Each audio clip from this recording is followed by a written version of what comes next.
Good evening friend, स्वागत है आपका अपने ही चैनल द स्मार्ट ज्ञान अड्डा में। जी हाँ फ्रेंड, बिहार शिक्षा परियोजना द्वारा सभी 38 जिलों के डीपीओज को रिपोर्ट देने को कहा है और रिपोर्ट का टाइमलाइन है 14 मार्च और ये रिपोर्ट देना है एरियर के भुगतान को करके। जी हाँ फ्रेंड, सभी प्रकार के एरियर का भुगतान करके, क्योंकि राज्य परियोजना निदेशक को भी इस बात का पता चल गया कि एरियर भुगतान में जो है उगाही की जा रही है डीपीओज के द्वारा और क्लर्क के द्वारा स्थापना कार्यालय के। जी हाँ फ्रेंड, 14 मार्च तक जिन डीपीओज के द्वारा नहीं दी जाएगी सकारात्मक रिपोर्ट, उन पर कार्रवाई होनी तय है और कम से कम 1 दर्जन डीपीओ पर तो कार्रवाई होना तय है ही, चाहे वो डीपीओज सीतामढ़ी के हो जाए, चाहे वो डीपीओज पूर्णिया के हो जाए, चाहे अरवल के हो जाए, चाहे वेस्ट चंपारण के हो जाए, चाहे सहरसा के हो जाए, चाहे मधेपुरा के हो जाए। जी हां फ्रेंड, तो बिल्कुल कार्रवाई होगी, लेकिन सोमवार, मंगलवार और बुधवार यानी कल, परसों और तरसों तक आपका भुगतान होगा और त्वरित गति से होगा। द स्मार्ट ज्ञान अड्डा आपको बिल्कुल इस बात का आश्वस्त करती है कि आपका भुगतान होगा और यदि कोई लापरवाह डीपीओ नहीं करेंगे तो उन पर कार्रवाई भी होगी। आपने देखा ही था पिछले पखवाड़ा में 26 डीपीओ पर एक्सप्लानेशन हुआ था और 2 डीपीओ सस्पेंड भी हुए थे, जिसमें मधुबनी के डीपीओ भी शामिल है, जहां वहां पर लंबित है अभी भी भुगतान। तो उस ब्लॉक को छोड़ दीजिए और यहां पर देखते हैं किस तरह का पत्र निकला है, जिससे आपको इस पत्र के महत्व का और इस पत्र के जो है मजबूती का यानी कि सख्ती का पता चलेगा। जी हाँ फ्रेंड, बिहार शिक्षा परियोजना परिषद के द्वारा यह पत्र जारी किया गया। 10 मार्च का डेट दिख रहा है, लेकिन 11 मार्च को यह पत्र निकला है। जिला शिक्षा पदाधिकारी, जिला कार्यक्रम पदाधिकारी स्थापना सभी किशनगंज को छोड़कर सभी 37 जिलों को यह पत्र दिया गया है। किशनगंज को आवंटन नहीं था, पूर्व में ही आवंटन हुआ था। समग्र शिक्षा अंतर्गत प्रारंभिक शिक्षकों का बकाया अंतर वेतन के भुगतान में संबंधित प्रतिवेदन उपलब्ध कराने के संबंध में। जी हां फ्रेंड, बकाया वेतन का प्रतिवेदन यानी भुगतान करने के बाद उसका समेकित रिपोर्ट देना है कि आपके जिले के कितने प्रखंडों में भुगतान हुआ है और किस किस प्रकार के एरियर का भुगतान हुआ है, इसका रिपोर्ट देना है। जी हां फ्रेंड, यहां पर देख लेते हैं।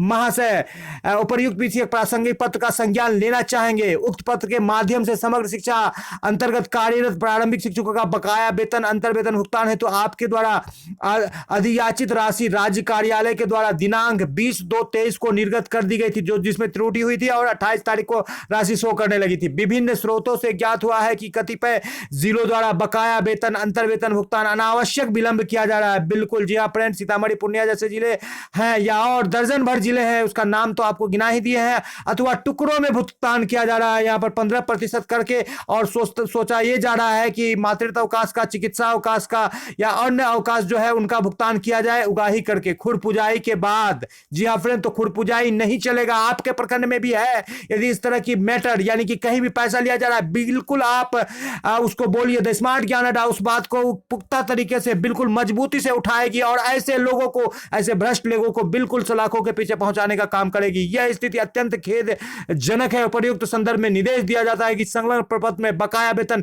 अंतर वेतन भुगतान का अद्यतन प्रतिवेदन राज्य कार्यालय को दिनांक 13/3 तक अचूक रूप से उपलब्ध कराना सुनिश्चित करेंगे। साथ ही सूचित किया जाता है कि 14/3/23 को आयोजित ऑनलाइन बैठक में उक्त विषय की समीक्षा की जाएगी, यानी कि 13 तक का ही टाइमलाइन दिया गया है, 14 तक समीक्षा की जाएगी।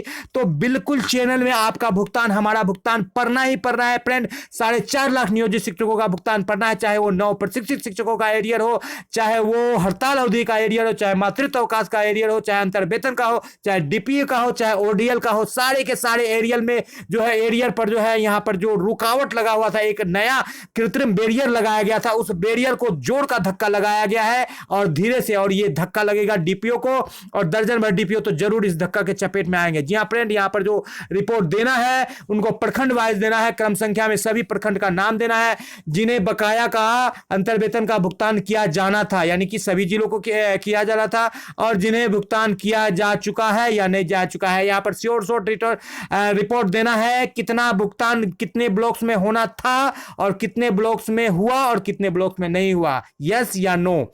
आपके जिला में 10 ब्लॉक्स हैं तो 5 में हुआ, 5 में नहीं, 10 के 10 में हो गए तो बहुत अच्छा। जबकि यह भुगतान सभी प्रकार के एरियर का है, न सिर्फ 15% एरियर बल्कि इसमें सभी प्रकार का एरियर का भुगतान होगा। तो एक अच्छी खबर निकल करके आ रही है। जी हाँ फ्रेंड, राज्य परियोजना निदेशक ने शिक्षकों के मजबूरी को समझा है और शिक्षकों के दुख दर्द को समझते हुए एरियर भुगतान के लिए बहुत ही बढ़िया पत्र जारी किया गया है। राज्य परियोजना निदेशक बैद्यनाथ प्रसाद जी को द स्मार्ट ज्ञान अड्डा की तरफ से बिल्कुल ये बधाई दी जा रही है कि इसी तरह के पत्र को जारी किया जाए ताकि जो जिलों में मौजूद शिक्षकों का शोषण प्रखंड स्तर पर और जिला स्तर पर किया जाता था, इस पर लगाम लगाया जा सके, अंकुश लगाया जा सके और भ्रष्ट पदाधिकारियों को उनके उचित स्थान तक पहुंचाया जा सके। जी हां फ्रेंड, इसी के साथ आपसे आपका दोस्त और होस्ट विदा लेता है। जय हिंद, जय भारत, वंदे मातरम। और इसी उम्मीद के साथ कि कल से लेकर परसों तक या 14 तारीख तक आपका बिल्कुल जो है एरियर जिसका रुका हुआ है चैनलाइज हो जाएगा या आपके खाते तक पहुंच जाएगा।